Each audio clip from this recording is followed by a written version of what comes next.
নমস্কার। আমার গল্প পাঠ আসরে আপনাকে স্বাগত। পড়ছি আমি বিবেকানন্দ বলছি গ্রন্থ থেকে ইংল্যান্ডে দ্বিতীয়বার পর্বটি। Reading England 20 April 1896। এবার সমুদ্রযাত্রা আনন্দদায়ক হয়েছে এবং কোনো শারীরিক হাঙ্গামা হয়নি। সমুদ্রপীড়া এড়াবার জন্য আমি নিজেই কিছু চিকিৎসা করেছিলাম। আয়ারল্যান্ডের মধ্য দিয়ে এবং ইংল্যান্ডের কয়েকটি পুরনো শহর দেখে এক দৌড়ে ঘুরে এলাম। এখন আবার রিডিংয়ে ব্রহ্ম, মায়া, জীব, জীবাত্মা ও পরমাত্মা প্রভৃতি নিয়ে আছি। অপর সন্ন্যাসীটি স্বামী শারদানন্দ এখানে রয়েছেন। আমি যত লোক দেখেছি তাদের মধ্যে তিনি একজন চমৎকার মানুষ, বেশ পণ্ডিত। আমরা এখন বইগুলো সম্পাদনার কাজে ব্যস্ত। পথে উল্লেখযোগ্য কিছু ঘটেনি, নিতান্ত নীরস, একটানা এবং গদ্যময়, আমার জীবনের মতো। আমি যখন আমেরিকার বাইরে যাই তখনই আমেরিকাকে বেশি ভালোবাসি। যাই হোক, এ পর্যন্ত যা দেখেছি তার মধ্যে ওখানকার কয়েকটি বছরই সর্বোৎকৃষ্ট। রিডিং মে 1896। পূর্বপত্রে যদি ভুল হইয়া থাকে তাহা হইলে এই পত্রে লিখি যে কালি যে দিবস স্টার্ট করিবে সেদিন কিংবা তাহার আগে যেন ইটি স্টাডিকে চিঠি লেখে, যাহাতে সে যাইয়া তাহাকে জাহাজ হইতে লইয়া আসে। এই লন্ডন শহর মানুষের জঙ্গল, 10-15টা কলকাতা একত্রে। অতএব ওই প্রকার না করিলে গোলমাল হয়ে যাবে। লন্ডন মে 1896। আবার লন্ডনে। এখন ইংল্যান্ডের আবহাওয়া বেশ চমৎকার ও ঠান্ডা। ঘরে অগ্নিকুণ্ডে আগুন রাখতে হয়। তুমি জেনো আমাদের ব্যবহারের জন্য এবার একটা গোটা বাড়ি পাওয়া গেছে। বাড়িটি ছোট হলেও বেশ সুবিধাজনক। লন্ডনে বাড়ি ভাড়া আমেরিকার মতো তত বেশি নয়। এখানে জন কয়েক পুরনো বন্ধুও আছেন। মিস ম্যাকলাউড সম্প্রতি ইউরোপ ভ্রমণ করে লন্ডনে ফিরেছেন। তার স্বভাবটি সোনার মতো খাঁটি এবং তার স্নেহপ্রবণ হৃদয়টির কোনো পরিবর্তন হয়নি। আমরা এই বাড়িতে বেশ ছোটোখাটো একটি পরিবার হয়েছি। আর আমাদের সঙ্গে আছেন ভারতবর্ষ থেকে আগত একজন সন্ন্যাসী, স্বামী শারদানন্দ। এখনই আমার 2টি করে ক্লাসের অধিবেশন হচ্ছে। 4-5 মাস ওইরূপ চলবে, তারপর ভারতে যাচ্ছি। কিন্তু আমেরিকাতেই আমার হৃদয় পড়ে আছে। আমি ইয়াঙ্কি দেশ ভালোবাসি। আমি সব নতুন দেখতে চাই। পুরাতন ধ্বংসাবশেষের চারিদিকে অলসভাবে ঘুরে বেরিয়ে সারা জীবন প্রাচীন ইতিহাস নিয়ে হা হুতাশ করে আর প্রাচীনকালের লোকদের কথা ভেবে ভেবে দীর্ঘ নিঃশ্বাস ফেলতে রাজি নই। আমার রক্তের যা জোর আছে তাতে ওইরূপ করা চলে না। সকল ভাব প্রকাশের উপযুক্ত স্থান, পাত্র ও সুযোগ কেবল আমেরিকাতেই আছে। আমি আমূল পরিবর্তনের ঘোরতর পক্ষপাতী হয়ে পড়েছি। শীঘ্রই ভারতবর্ষে ফিরব। পরিবর্তন বিরোধী থসথসে জেলি মাছের মতো ওই বিরাট পিণ্ডটার কিছু করতে পারি কিনা দেখতে। তারপর প্রাচীন সংস্কারগুলোকে ছুঁড়ে ফেলে দিয়ে নূতন করে আরম্ভ করব। একেবারে সম্পূর্ণ নূতন, সরল অথচ সবল, সদ্যজাত শিশুর মতো নবীন ও সতেজ। যিনি সনাতন, অসীম, সর্বব্যাপী এবং সর্বজ্ঞ, তিনি কোনো ব্যক্তি বিশেষ নন, তত্ত্ব মাত্র। তুমি, আমি সকলেই সেই তত্ত্বের বাহ্য প্রতিরূপ মাত্র। এই অনন্ত তত্ত্বের যত বেশি কোনো ব্যক্তির ভেতর প্রকাশিত হয়েছে তিনি তত মহৎ। শেষে সকলকেই তার পূর্ণ প্রতিমূর্তি হতে হবে। এইরূপে এখনও যদিও সকলেই স্বরূপত এক, তথাপি তখনই প্রকৃতপক্ষে সব এক হয়ে যাবে। ধর্ম এছাড়া আর কিছুই নয়। এই একত্ব অনুভব বা প্রেমই এর সাধন। সেকেলে নির্জীব অনুষ্ঠান এবং ঈশ্বর সম্বন্ধীয় ধারণাগুলি প্রাচীন কুসংস্কার মাত্র। বর্তমানেও সেগুলিকে বাঁচিয়ে রাখবার চেষ্টা করা কেন? পাশেই যখন জীবন ও সত্যের নদী বয়ে যাচ্ছে, তখন আর তৃষ্ণার্তদের নর্দমার জল খাওয়ানো কেন? এটা মানুষের স্বার্থপরতা ছাড়া আর কিছুই নয়। পুরাতন সংস্কারগুলোকে সমর্থন করে করে আমি বিরক্ত হয়ে পড়েছি। জীবন ক্ষণস্থায়ী, সময়ও ক্ষিপ্র গতিতে চলে যাচ্ছে। যে স্থান ও পাত্রে ভাবরাশি সহজে কার্যে পরিণত হতে পারে, সেই স্থান ও পাত্রই প্রত্যেকের বেছে নেওয়া উচিত। হায়, যদি মাত্র 12 জন সাহসী, উদার, মহৎ, সরহৃদয় লোক পেতাম! আমি নিজে বেশ আছি এবং জীবনটাকে খুব উপভোগ করছি। লন্ডন, 30শে মে 1896। অধ্যাপক ম্যাক্স মুলারের সঙ্গে বেশ দেখাশোনা হয়ে গেল। তিনি ঋষিকল্প লোক, বেদান্তের ভাবে ভরপুর। তোমার কী মনে হয়, অনেক বছর যাবৎ তিনি আমার গুরুদেবের প্রতি গভীর শ্রদ্ধা সম্পন্ন? তিনি 19th সেঞ্চুরিতে গুরুদেবের সম্বন্ধে একটি প্রবন্ধ লিখেছেন। তিনি আমাকে জিজ্ঞাসা করলেন, আপনি তাকে জগতের সম্মুখে প্রচার করবার কি কি করছেন?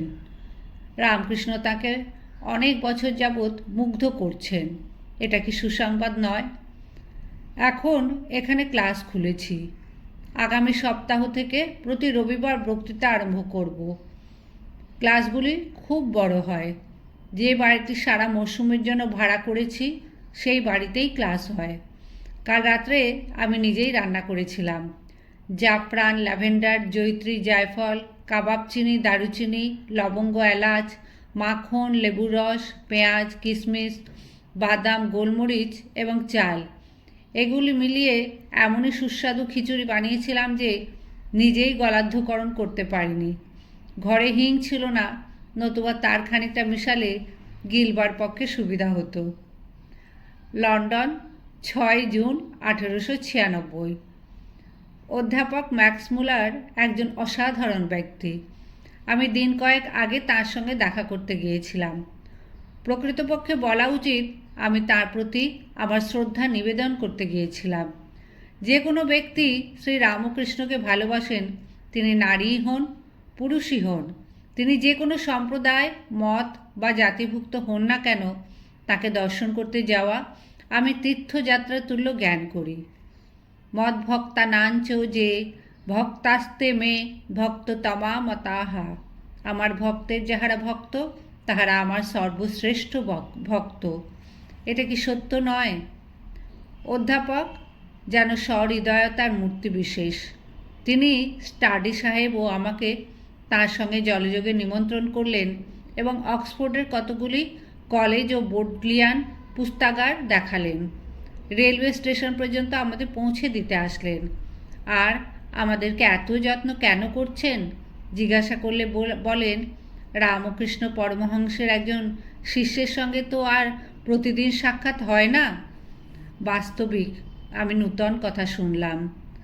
সুন্দর উদ্যান সমন্বিত সেই মনোরম ক্ষুদ্র গৃহ, ৭৭ বর্ষ বয়ঃক্রম সত্ত্বেও তার স্থির প্রসন্ন আনন, বালসুলভ মসৃণ ললাট, রজত শুভ্র কেশ, ঋষি হৃদয়ের কোনো নিভৃত অন্তরালে গভীর আধ্যাত্মিকতার খনির অস্তিত্বসূচক সেই মুখের প্রত্যেক রেখা, তার সমগ্র জীবনের সঙ্গিনী সেই উচ্চাশয়া সহধর্মিণী, তার সেই উদ্যানের তরুরাজি, পুষ্পনিচয়, তথাকার নিস্তব্ধ ভাব ও নির্মল আকাশ, এই সমুদায় মিলে কল্পনায় আমাকে প্রাচীন ভারতের সেই গৌরবের যুগে নিয়ে গেল, যখন ভারতের রাজর্ষি, ব্রহ্মর্ষি, উচ্চাশয় বানপ্রস্থগণ, অরুন্ধতী ও বশিষ্ঠগণ বাস করতেন।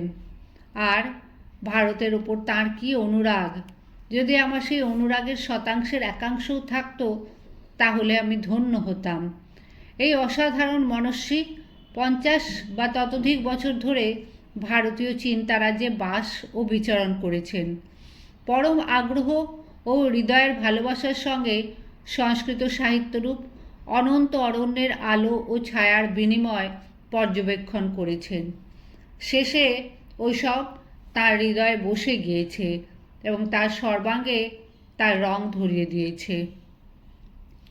মনে হলো কি জানিস, সায়নী নিজের ভাষ্য নিজে উদ্ধার করতে ম্যাক্সমূলার রূপে পুনরায় জন্মেছেন। আমার অনেক দিন থেকে ওই ধারণা। ম্যাক্সমূলারকে দেখে সে ধারণা আরও যেন বদ্ধমূল হয়ে গেছে। এমন অধ্যাবসায়ী, এমন বেদ বেদান্ত সিদ্ধ পণ্ডিত এদেশে দেখা যায় না। তার উপর আবার ঠাকুরের শ্রীরামকৃষ্ণদেবের প্রতি কি অগাধ ভক্তি! তাকে অবতার বলে বিশ্বাস করে রে। বাড়িতে অতিথি হয়েছিলাম, কি যত্নটাই করেছিল। বুড়ো বুড়িকে দেখে মনে হতো যেন বশিষ্ঠ অরুন্ধতির মতো দুটিতে সংসার করছে। আমায় বিদায় দেওয়ার কালে বুড়োর চোখে জল পড়ছিল। যিনি বেদের ভাষ্যকার, জ্ঞানের জ্বলন্ত মূর্তি, তার পক্ষে আবার বর্ণাশ্রম জাতিবিভাগ কি? তার কাছে ওসব একেবারে অর্থশূন্য। জীবের উপকারের জন্য তিনি যথা ইচ্ছা জন্মাতে পারেন। বিশেষত যে দেশে বিদ্যা ও অর্থ উভয়ই আছে, সেখানে না জন্মালে এই প্রকাণ্ড গ্রন্থ ছাপাবার খরচই বা কোথায় পেতেন? শুনিসনি, ইস্ট ইন্ডিয়া কোম্পানি এই ঋগ্বেদ ছাপাতে 9 লক্ষ টাকা নগদ দিয়েছিল? তাতে কুলোয়নি। এদেশের ভারতের শত শত বৈদিক পণ্ডিতকে মাসোহারা দিয়ে এ কাজে নিযুক্ত করা হয়েছিল। বিদ্যা ও জ্ঞানের জন্য এইরূপ বিপুল অর্থ ব্যয়, এইরূপ প্রবল জ্ঞান ও তৃষ্ণা এদেশে এ যুগে কেউ কি কখনো দেখেছে? ম্যাক্সমূলার নিজেই ভূমিকায় লিখেছেন যে তিনি 25 বৎসর কাল কেবল পাণ্ডুলিপি লিখেছেন। তারপর ছাপতে 20 বৎসর লেগেছে। 45 বৎসর একখানা বই নিয়ে এইরূপ লেগে পড়ে থাকা সামান্য মানুষের কাজ নয়। এতেই বোঝ, সাধে কি আর বলি, তিনি সায়ন। ইংলিশ চার্চের বড় বড় মাতব্বররা বলতেন, আমার চেষ্টায় বাইবেলের ভেতর বেদান্তের ভাব প্রবিষ্ট হয়ে গিয়েছে। ইংল্যান্ডে কোনো মিশনারি বা অন্য কোনো লোক আমার বিরুদ্ধে কিছু বলেনি। একজনও আমার নিন্দে করবার চেষ্টা করেনি। আমি দেখে আশ্চর্য হলুম, অধিকাংশ বন্ধুই চার্চ অফ ইংল্যান্ডের অন্তর্ভুক্ত। আমি ইউরোপের অনেক জায়গা ঘুরেছি, জার্মানি এবং ফ্রান্সেও গিয়েছি। তবে ইংল্যান্ড ও আমেরিকাতেই ছিল আমার প্রধান কার্যক্ষেত্র। প্রথমটা আমি একটু মুশকিলে পড়েছিলাম। তার কারণ, ভারতবর্ষ থেকে যাঁরা সেসব দেশে গিয়েছেন তাঁরা প্রায় সকলেই ভারতের বিরুদ্ধে বলেছেন। আমার কিন্তু চিরকাল ধারণা ভারতবাসীরাই পৃথিবীর মধ্যে সবচেয়ে নীতিপরায়ণ ও ধার্মিক জাত। সেজন্য হিন্দুর সঙ্গে অন্য কোনো জাতের ওই বিষয়ে তুলনা করাটা ভুল। সাধারণের কাছে হিন্দু জাতির শ্রেষ্ঠত্ব প্রচারের জন্য প্রথম প্রথম অনেকে আমার নিন্দাবাদ আরম্ভ করেছিল এবং আমার বিরুদ্ধে নানা মিথ্যা কথাও রটিয়েছিল। তারা বলতো আমি জুয়াচোর, আমার একাত্রী নয়, অনেকগুলি স্ত্রী ও একপাল ছেলে আছে। কিন্তু ওইসব ধর্মপ্রচারক সম্বন্ধে যতই আমি অভিজ্ঞতা লাভ করলাম, ততই তারা ধর্মের নামে যে কতদূর অধর্ম করতে পারে সে বিষয়ে আমার চোখ খুলে গেল। ইংল্যান্ডে ওই রকম মিশনারির উৎপাত কিছুমাত্র ছিল না। ওদের কেউই সেখানে আমার সঙ্গে লড়াই করতে আসেনি। আমেরিকায় কেউ কেউ আমার নামে গোপনে নিন্দা করতে গিয়েছিল, কিন্তু লোকে তাদের কথা শুনতে চায়নি, কারণ আমি তখন লোকের বড়ই প্রিয় হয়ে উঠেছি। যখন আবার ইংল্যান্ডে আসলাম তখন ভেবেছিলাম জনৈক মিশনারি সেখানেও আমার বিরুদ্ধে লাগবে, কিন্তু ট্রুথ পত্রিকা তাকে চুপ করিয়ে দিল। ইংল্যান্ডের সমাজবন্ধন ভারতের জাতিবিভাগ থেকেও কঠোর। ইংলিশ চার্চের সদস্যেরা সকলেই ভদ্রবংশজাত, মিশনারিদের অধিকাংশই কিন্তু তা নয়। চার্চের সদস্যেরা আমার প্রতি যথেষ্ট সহানুভূতি প্রকাশ করেছিলেন। আমার বোধ হয় প্রায় 30 জন ইংলিশ চার্চের প্রচারক ধর্ম বিষয়ক নানা বিষয়ে আমার সঙ্গে সম্পূর্ণ একমত। কিন্তু দেখেছি ইংল্যান্ডের প্রচারক বা পুরোহিতেরা ওই সব বিষয়ে আমার সঙ্গে মতভেদ থাকা সত্ত্বেও কখনো গোপনে আমার নিন্দাবাদ করেনি। এতে আমার আনন্দ ও বিস্ময় উভয়ই হয়েছিল। এটাই জাতিবিভাগ ও বংশ পরম্পরাগত শিক্ষার গুণ।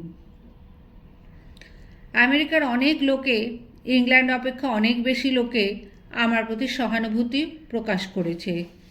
নিম্নজাতীয় মিশনারিগণের নিন্দা সেখানে আমার কাজের সহায়তাই করেছিল। আমেরিকা পৌঁছবার সময় আমার কাছে টাকা কড়ি বিশেষ ছিল না। ভারতের লোকে যাবার ভাড়াটা মাত্র দিয়েছিল। অতি অল্প দিনে তা খরচ হয়ে যায়। সেজন্য যেখানে যেমন সেখানেও তেমন সাধারণের ওপর নির্ভর করেই আমাকে থাকতে হয়েছিল। মার্কিনেরা বড়ই অতিথিবৎসল।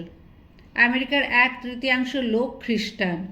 অবশিষ্টের কোনো ধর্ম নেই, অর্থাৎ তারা কোনো বিশেষ সম্প্রদায়ভুক্ত নন, কিন্তু তাদের মধ্যে বিশিষ্ট ধার্মিক লোক দেখতে পাওয়া যায়। তবে বোধহয় ইংল্যান্ডে আমার যেটুকু কাজ হয়েছে তা পাকা হয়েছে। যদি আমি কাল মরে যাই এবং কাজ চালাবার জন্য সেখানে কোনো সন্ন্যাসী পাঠাতে না পারি, তাহলেও ইংল্যান্ডের কাজ চলবে। ইংরেজ খুব ভালো লোক। ছোটবেলা থেকেই তাকে ভাব চেপে রাখতে শিক্ষা দেওয়া হয়।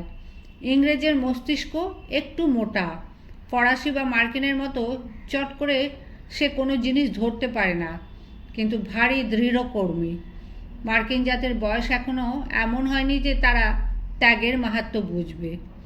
ইংল্যান্ড শত শত যুগ ধরে বিলাসিতা ও ঐশ্বর্য ভোগ করেছে, সেজন্য সেখানে অনেকেই এখন ত্যাগের জন্য প্রস্তুত। প্রথমবার ইংল্যান্ডে গিয়ে যখন আমি বক্তৃতা দিতে আরম্ভ করি, তখন আমার ক্লাসে 20-30 জন মাত্র ছাত্র আসতো। সেখান থেকে আমার আমেরিকা চলে যাওয়ার পরেও ক্লাস চলতে থাকে। পরে আবার যখন আমেরিকা থেকে ইংল্যান্ডে ফিরে গেলাম, তখন আমি ইচ্ছা করলেই 1000 শ্রোতা পেতাম। আমেরিকায় তার থেকে বেশি শ্রোতা পেতাম, কারণ আমি আমেরিকায় 3 বৎসর ও ইংল্যান্ডে মাত্র 1 বৎসর কাটিয়েছিলাম। ইংল্যান্ডে একজন ও আমেরিকায় একজন সন্ন্যাসী রেখে এসেছি।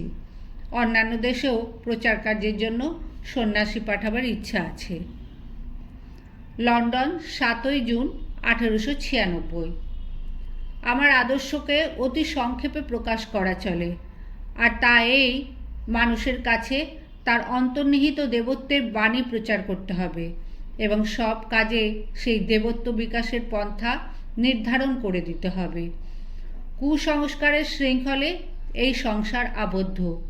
যে উৎপীড়িত, সে নর বা নারী হোক, তাকে আমি করুণা করি, আর যে উৎপীড়নকারী সে আমার আরও বেশি করুণার পাত্র। একটা ধারণা আমার কাছে দিবালকের মতো স্পষ্ট হয়ে গেছে যে সকল দুঃখের মূলে আছে অজ্ঞতা। জগৎকে আলো দেবে কে? আত্মবিসর্জনই ছিল অতীতের কর্মরহস্য। যুগ যুগ ধরে তাই চলতে থাকবে।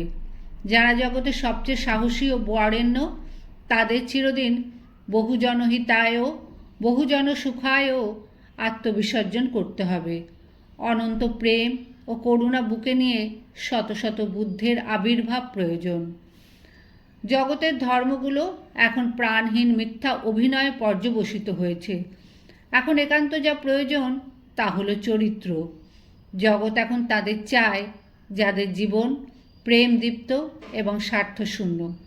প্রেম প্রতিটি কথাকে বজ্রের মতো শক্তিশালী করে তুলবে। আমরা চাই জ্বালাময়ী বাণী এবং তার চেয়ে জ্বলন্ত কর্ম। হে মহাপ্রাণ, ওঠো, জাগো। জগৎ দুঃখে পুড়ে খাক হয়ে যাচ্ছে। তোমার কি নিদ্রা সাজে? এসো, আমরা ডাকতে থাকি। যতক্ষণ না নিদ্রিত দেবতা জাগ্রত হন, যতক্ষণ না অন্তরের দেবতা বাইরের আহ্বানে সাড়া দেন, জীবনের এর চেয়ে আর বড় কী আছে? এর চেয়ে মহত্তর কোনো কাজ আছে? এগিয়ে চলার সঙ্গে সঙ্গেই আনুষঙ্গিক খুঁটিনাটি সব এসে পড়বে। আমি আটঘাট বেঁধে কোনো কাজ করি না। কার্যপ্রণালী আপনি গড়ে উঠে নিজের কার্য সাধন করে।